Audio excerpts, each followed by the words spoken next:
Quels que soient les problèmes dans lesquels tu te trouves présentement, je sais que tu peux résister. Car ta vie, oui ta vie est dans ses mains. Ne t'inquiète de rien et n'aie aucune crainte. La joie vient le matin, les problèmes ne durent qu'un temps.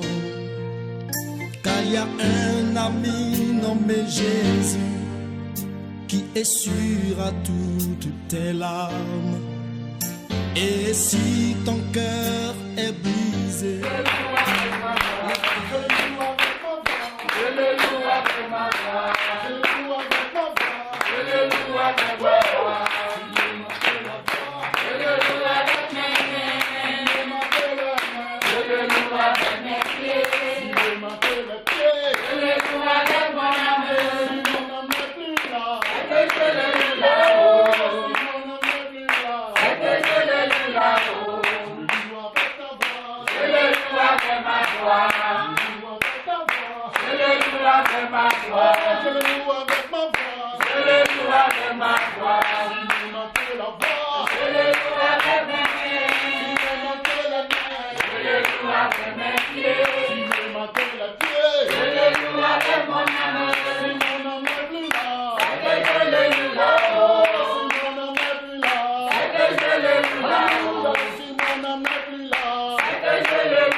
quels que soient les problèmes dans lesquels tu te trouves présentement.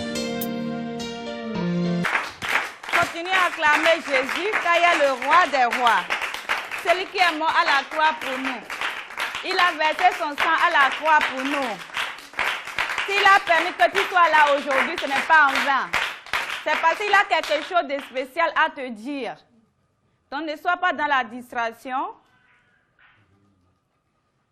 Ne sois pas dans la distraction, sois connecté, sois branché pour la gloire du Seigneur. Amen.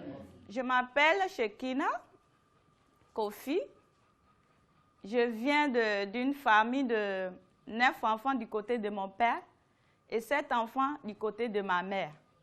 Donc je viens de très loin d'une famille de polygamie, d'une famille où on adore le serpent, d'une famille où on adore la sirène, d'une famille où on a fait alliance avec les esprits des eaux. Donc, je viens de très loin et ce Jésus-là était mort à la croix pour moi, pour me tirer de là. Acclamons Jésus.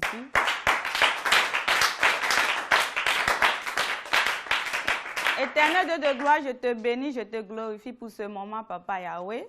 Si tu as permis que je sois devant de ton peuple, ce n'est pas en vain, Jésus.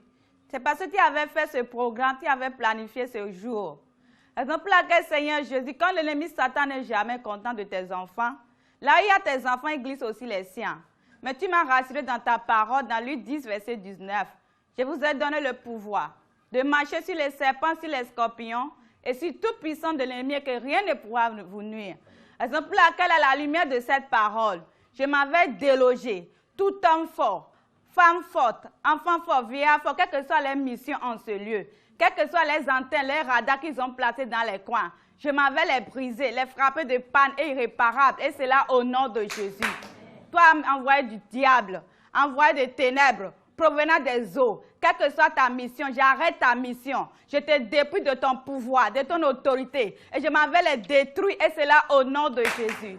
Je paie le sang de Jésus pour couvrir tout un chacun de nous. que le sang de Jésus entoure cette maison et que le Saint-Esprit prenne contrôle de toutes choses en ce lieu. Que tout ce que je vais dire soit sous le contrôle du Saint-Esprit. Cher Saint-Esprit, fais ma bouche la bouche de l'Éternel en ce jour. Et que tout ce que je vais dire puisse édifier tes enfants, puisse édifier le peuple de Dieu. Cher Saint-Esprit, sois l'alpha et l'oméga.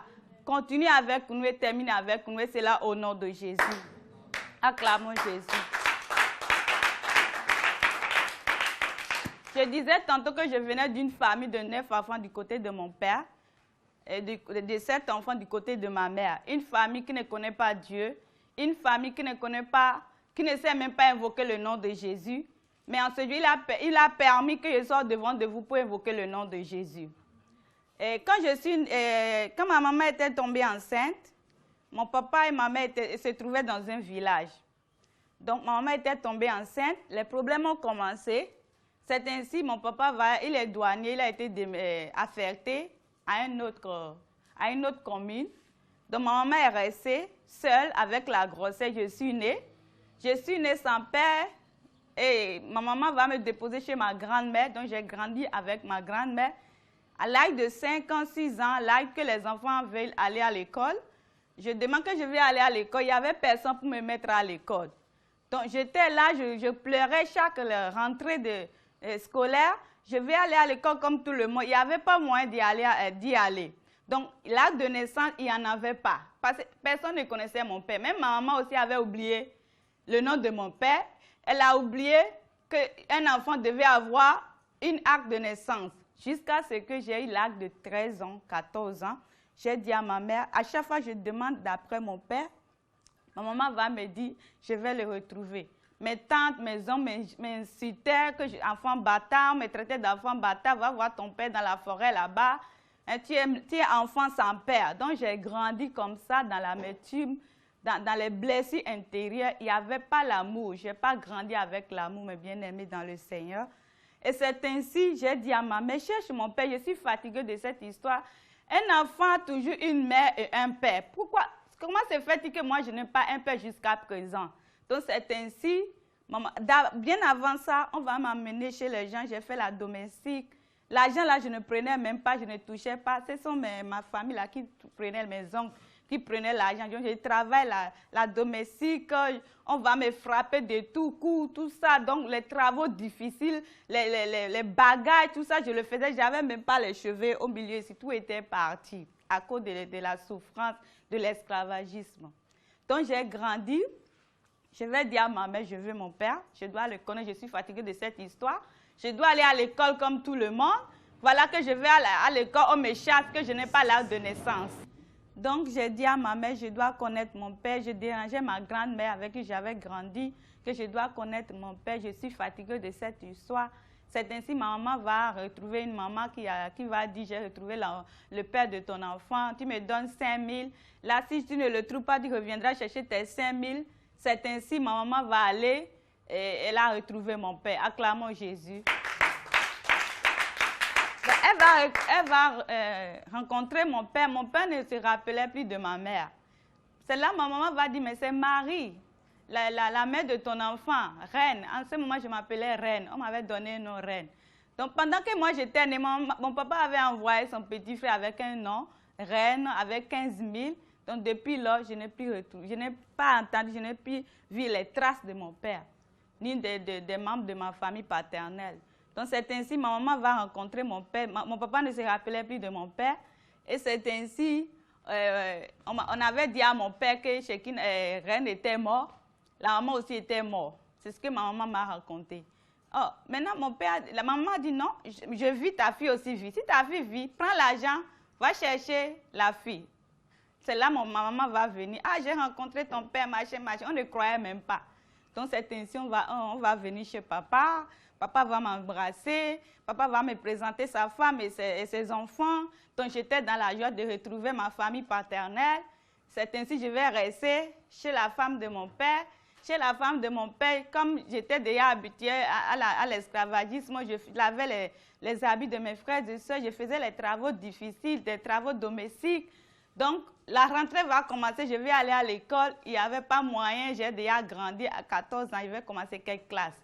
C'est ainsi, on va dire, ah, que moi, je dois apprendre la coiffure. Je dis, non, je vais étudier comme tout le monde. Donc, c'est ainsi, j'ai commencé l'école C2. Je n'ai jamais été à l'école. Donc, C2, je vais commencer directement. On va me fabriquer un acte de naissance. Parce que je n'avais pas jusqu'à cet âge, je n'avais pas acte de naissance. Donc, j'ai commencé l'école C2. Acclamons Jésus. Je vais commencer la classe C2. Je ne savais même pas comment positionner les cahiers. Je mettais tout à l'envers, mais je persévérais. J'étais la plus grande dans la salle. Avec les insultes, les injures. Moi, mon objectif, c'est d'atteindre, de comprendre le français, de savoir écrire. C'était mon objectif. Je n'écoutais pas ce que les gens disent. J'avançais seulement. Je vais passer en classe de CM1, CM2, 6e, sans sauter, jusqu'à aller en classe de 4e. Acclamons Jésus. Jusqu'à j'ai commencé à porter les uniformes de collège. Vraiment, ça m'a étonnée. Je ne m'attendais pas à ça, mais à cause de ma décision, ma détermination, que je dois parler français, je dois savoir écrire comme tous mes frères et sœurs, que je ne resterai pas différente. Donc, c'est ainsi que j'ai persévéré jusqu'en classe de 4e. Les condamnations vont commencer. Comme j'étais destinée à ne pas étudier, donc les combats s'est soulevé entre mes frères et sœurs. On va commencer à me traiter encore enfant bâtard, tout ça. Tu n'es pas la fille de notre père, tout ça.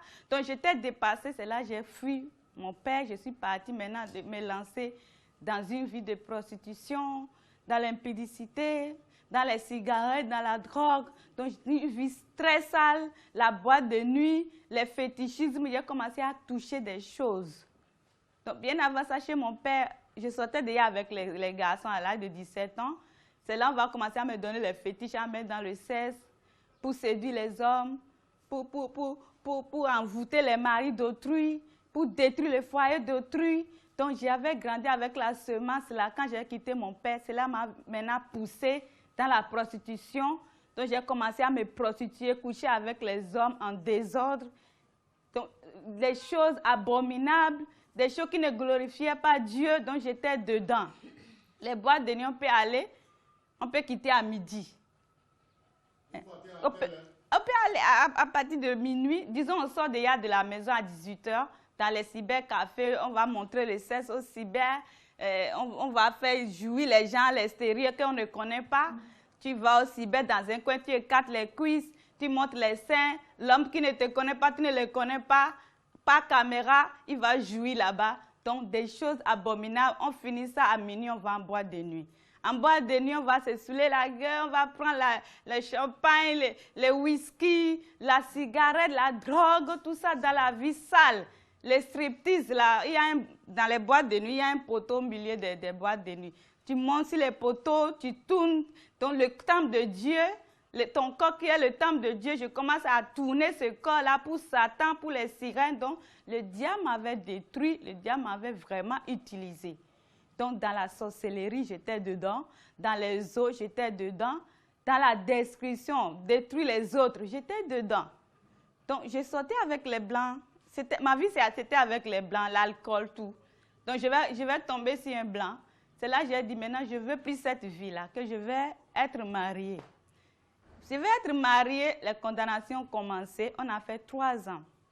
Les condamnations ont commencé. Il n'y avait plus de moyens. L'homme va commencer à me tromper. Donc, j'ai commencé les fétiches. J'ai commencé à toucher à l'âge, je ne sais même pas, j'étais encore jeune. J'ai commencé à toucher les choses qu'il ne faut pas toucher, les interdits qui se trouvent dans la Bible. J'ai commencé à toucher, à faire des alliances, des pactes avec Lucifer, avec Satan. Donc, je parlais avec les esprits. Je dormais avec les esprits. J'ai fait alliance avec le serpent. On me dit, avec ce serpent-là, tu peux trouver le mariage. J'ai pris le serpent, les situations ont devenu encore pires. Donc, la grosse cigarette, c'était ma joie. Si je manque de paix, je manque de joie, je commence à prendre la cigarette pour pouvoir trouver la paix. Je commence à prendre la drogue pour trouver la paix. Là, j'oublie tous mes problèmes. Donc, j'ai persévéré dans ça. Maintenant, je vais commencer l'église. Comme le fétiche n'a pas marché, je commence l'église. L'église, ça n'a pas marché. Parce que le problème, c'est de me connaître.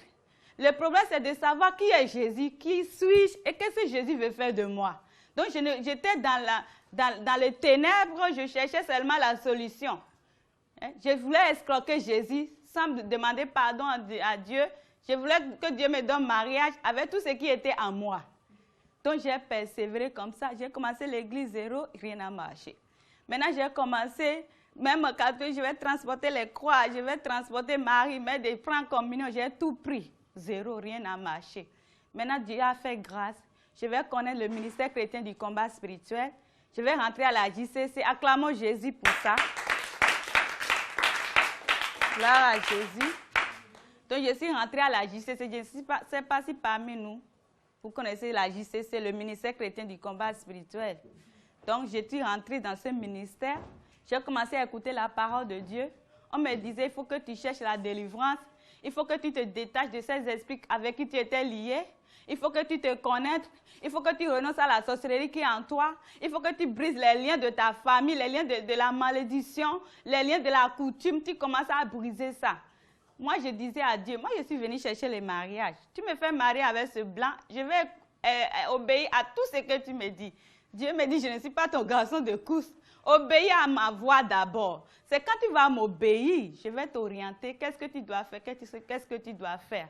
Donc, j'ai suivi ce Dieu-là. Ce n'était pas facile. Le Dieu-là va me dire, personne ne me parlait. Mais ce Dieu-là va me dire, laisse cet homme. Cet homme n'est pas pour toi.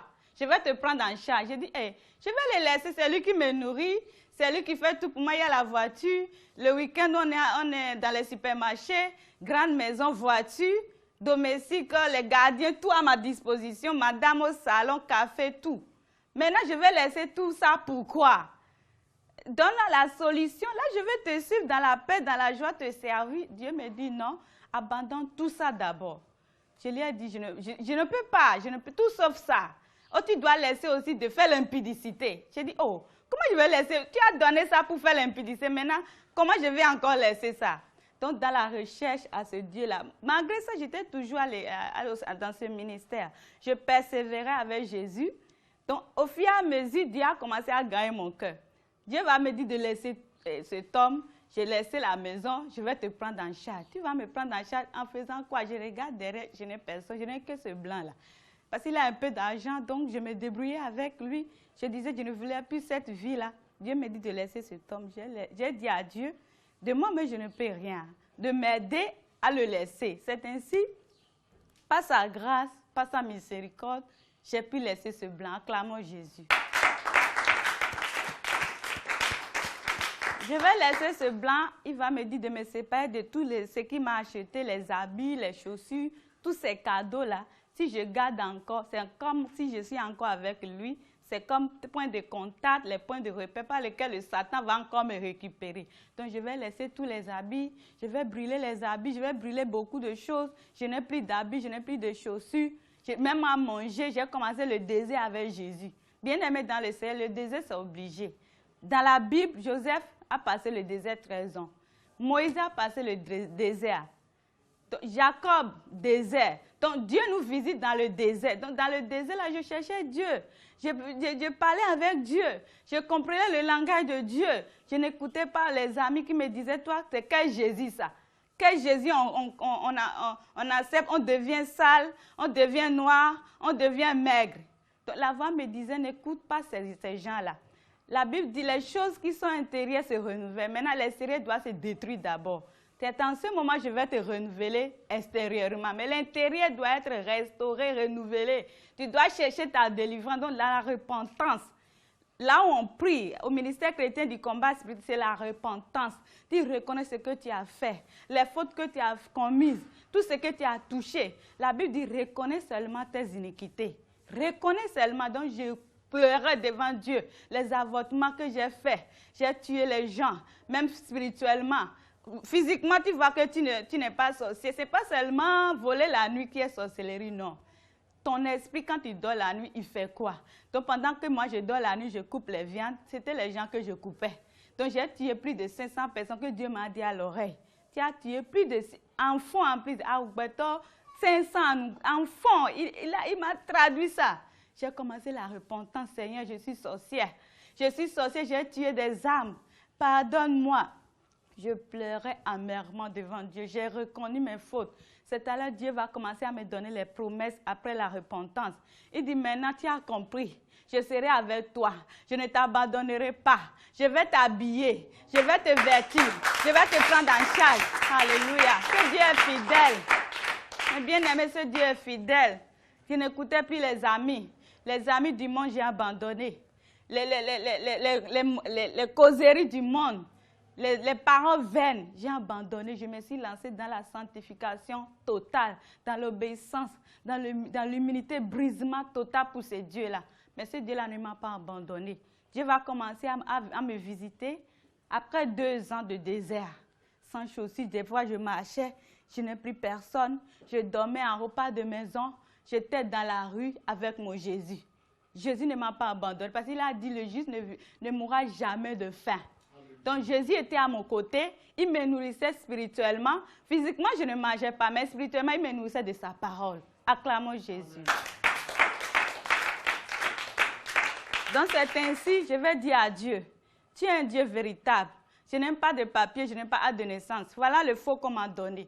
Maintenant, aide-moi à retrouver mes actes de naissance, mes papiers. Ce Dieu-là va me donner des révélations, il va me donner les instructions. Aujourd'hui, moi qui vous parle, j'ai mon acte de naissance, je sais quand je suis née. Alléluia. Des fois, avant, pour escroquer les hommes, j'imaginais une date. Aujourd'hui, c'est mon anniversaire. Oh, c'est faux. Des fausses dates. Donc, c'est à cause de ce Dieu-là. À cause de Jésus-Christ qui est moi à la croix pour nous. J'ai eu l'acte de naissance. Aujourd'hui, je voyage comme je veux. Alléluia. Acclamons Jésus. Je ne fais pas la prostitution, je ne couche plus avec les hommes. Alléluia. Mais aujourd'hui, Dieu m'habille.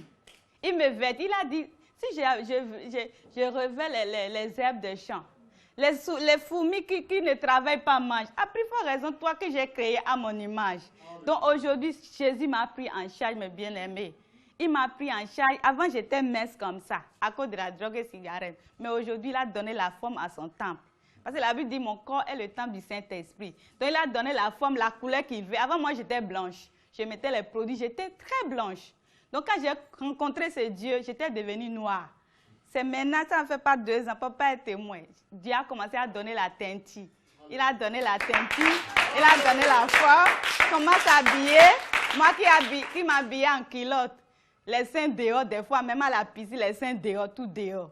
Mais aujourd'hui, je m'habille long. Il a ajouté la longueur de ma robe, la longueur de ma jupe, de mes manches. Je ne laisse plus les essais dehors. Elle me bien-aimée dans le Seigneur. En 6 ans, ça fait 6 ans, mes bien-aimés, avec ce Jésus-là. Ce n'est pas ma propre force, pas sa grâce, pas son Esprit Saint. J'ai pu faire ciseaux. Donc, moi, pas la ciseaux, ça veut dire éviter l'impudicité. Aucun homme n'entre plus ici. C'est fermé. Il y a qui l'autre en fer. Acclamons Jésus. Donc, il y a qui l'autre en fer, comme papa vient de le dire. Moi, je dis, Seigneur, fais-moi seulement grâce. Je viens de loin. Mes origines sont là. Parce que Moïse n'est pas rentré dans la terre promise. À cause de quoi? À cause de la colère qui était en lui. À cause de la semence. Donc, j'ai dit, Seigneur, envoie encore les choses que je ne connais pas. C'est toi celle qui connais. C'est toi qui m'as créé. Donc, toujours dans la repentance, fais-moi grâce jusqu'à ce que je me retrouve au lit avec l'homme que tu as créé pour moi. Ou avec l'homme que tu es en train de bâtir pour moi. Mais bien aimé dans le ciel. Donc, ce Dieu-là ne déçoit jamais. J'ai quitté le voyage, ça fait même pas encore 2 semaines. C'est là, papa va me dire, je vais venir vous voir. Donc, je voyage comme je veux aujourd'hui. Je sais Dieu partout. J'étais au Cameroun, j'étais au Ghana, j'étais à Lomé, j'étais au Congo, Kinshasa, Congo, Brazza. Bientôt, 3 points de suspension. J'irai loin avec ce Dieu-là. Donc, que Dieu vous bénisse. Je suis très, très dans la joie de vous rencontrer. Et je sais que Dieu va faire de grandes choses. Ce que je viens de dire, ce n'est pas parti en l'air. C'est rentré dans votre cœur. Donc, à chaque fois que vous voulez ouvrir les cuisses, ou bien écarter les cuisses, souvenez-vous de Shekinah. Comment j'ai eu le nom Shekinah à la longue des temps? Bon, Dieu va faire de grandes choses. Que Dieu vous bénisse. À plus. Quels que soient les problèmes dans lesquels tu te trouves, présente-toi. Je sais que tu peux résister. Moi, je suis la sœur Atiu Deborah. J'ai 24 ans. Je suis étudiante en deuxième année en anglais et en chinois. Je bénis Dieu pour ma vie et pour la vie de tout un chacun de vous. Je vous aime. Bon, moi, je suis née, je ne vais pas dire dans une famille, je suis née au cours, une rencontre où mon papa a dit à maman, je t'aime, je veux te prouver mon amour. Et c'est comme ça que je suis née. Donc, je suis née, je suis restée avec ma maman.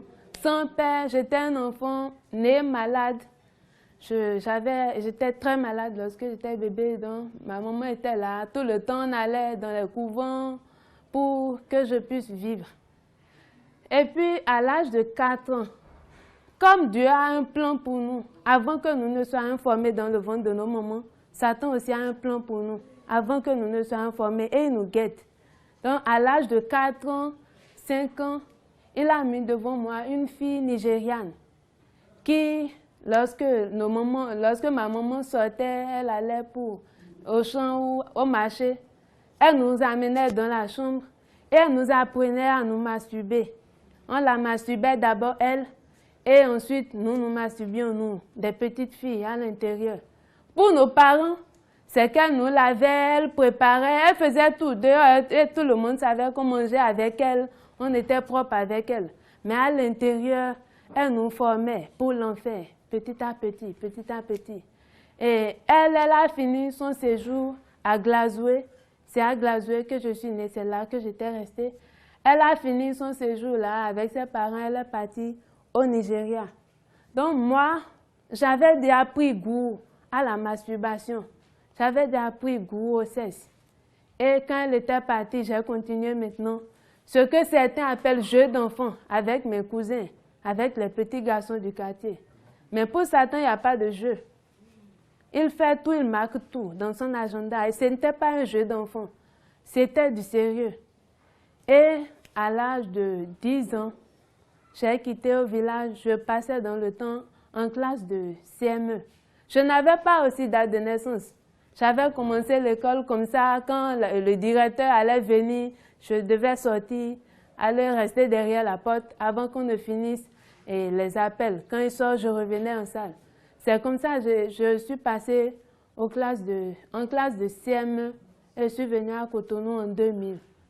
Quand je suis venue, j'étais venue pour les vacances. Et ma grand-mère a dit non, que je vais continuer l'école. Donc ils ont fait les courses, ils ont dit à mon papa, parce que maman lui avait laissé mon acte de naissance. Et il a accepté d'envoyer l'acte de naissance. Donc quand j'ai commencé la classe de CME ici, il y avait un garçon dans le quartier. Je ne lui avais pas dit que j'étais professionnelle dans la masturbation ni dans le sexe, petite que j'étais. Mais à cause de l'étiquette que le diable avait déjà mis sur mon front, il savait ce que j'étais. Et à l'école, on se retrouvait dans les WC où il n'y avait personne quand les gens sortaient et on avait continué l'impudicité ensemble. Mais lui, quand il finissait avec moi, il me disait d'embrasser son sexe si je ne voulais pas tomber malade. Parce que lui, ses parents, ce sont des féticheurs, ce sont des gens de grands mamies à taille, à Kourounou, les gens les connaissent. Donc, je le faisais parce que moi, j'avais peur de tomber malade. Et c'est comme ça que je suis restée là, avec d'autres petits garçons dans le quartier de ma grand-mère aussi, avec mes cousins qui venaient en vacances à la maison, jusqu'en 2003, quand j'ai quitté chez ma grand-mère. Mais je n'avais jamais rien dit à personne. Je ne pouvais pas le dire. Et le garçon là, lui, il était même plus grand que moi. Il avait déjà les barbes au CM2. Il me menaçait de dire à ma grand-mère, de dire à mes tantes ce que lui et moi nous faisions. Donc quand j'étais partie à Calavi, c'était comme une délivrance pour moi. Je ne pouvais plus le voir, il ne pouvait plus me menacer et je n'aimais plus revenir à Cotonou. Donc à Cotonou, comme ma tante, elle était un peu sévère, je me suis rangée, je n'avais plus continué. Mais là, c'est là que Satan s'est réveillé dans ma vie. Avec les maris de nuit, quand je dormais la nuit, il y avait les maris de nuit qui me visitaient. Je pouvais dormir bien, j'aimais même dormir nue. J'aimais dormir nue. Quand je dormais parfois habillée, je me retrouvais nue, les habits à l'écart. Je ne comprenais pas, je ne pouvais pas expliquer comment est-ce que je suis devenue nue, sans slip, rien du tout. Mais j'étais dormie habillée. Et parfois, on me frappait, on me bastonnait, ou j'enfantais régulièrement dans mes rêves. Ou parfois, quand je rêvais que j'étais enceinte, physiquement, je n'étais pas bien, dans ma peau, je n'étais pas bien. Quand je mangeais un peu de choses, je crachais beaucoup. Et bon, on disait non, c'est les vers. Mais moi, je savais ce que je vivais. Je ne pouvais pas le dire de peur qu'on ne me frappe ou de peur que les gens ne se moquent de moi. Donc, c'est comme ça que je vivais avec les maris de nuit, avec les coups. Parfois, quand je me réveillais, il y avait des traces sur mon corps. Quand on me frappait la nuit, je montrais à ma tante, je dis, ma tante, aujourd'hui encore, on m'a frappé, je ne sais pas ce que j'ai fait. Ou quand je me réveillais, ma main était bien rouge et ça me brûlait. Et je mangeais aussi dans les rêves. Moi, je ne savais pas que c'était la sorcellerie. Je mangeais dans les rêves, j'allais en fête dans les rêves. Un jour, dans un rêve, je m'étais